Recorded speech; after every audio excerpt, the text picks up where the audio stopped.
Keeping guns away from violent criminals is a top priority for hundreds of federal agents here in Detroit.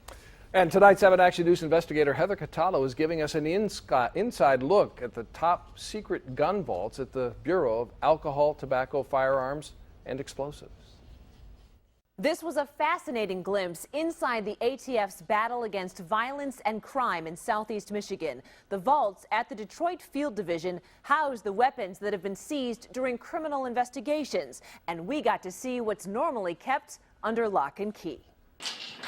They are kept secured and hidden until they're needed for a criminal trial. Handguns, rifles, bullets, and more. 4 vaults inside the Bureau of Alcohol, Tobacco, Firearms, and Explosives Detroit Field Division are loaded with thousands of weapons. This is one of our vaults for one of our firearm trafficking groups. ATF Special Agent Donald Dawkins says these guns have all been seized and stored as evidence as part of their criminal investigations in southeast Michigan. This is a very old firearm, but obviously it's still functional. Inside, you'll find vintage weapons, semi-automatic rifles, and even AR-15s, which Dawkins says are more common than you may realize in Detroit. People think these are sexy, and you see them and they can do a lot of damage, obviously. Whether it's gun trafficking cases or massive motorcycle gang investigations, the ATF has to store all of the evidence that agents seize until the verdict is in and every appeal is exhausted. So you have to hold on to it till it's totally done? Totally done.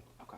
To make sure we're right, to make sure there are no other legal issues with the firearms, we hold on to it. There are even guns that have been enhanced by their former owners. This is the Ruger. It's from one of our motorcycle gang investigations, and they just added some optical stuff. They added some flashlights. It looks pretty menacing. While the rows and rows of long guns in the vaults look intimidating and impressive, the biggest haul among the seized weapons is always handguns. This person was dealing without a license. In each vault, there are stacks and stacks of evidence boxes containing the smaller firearms.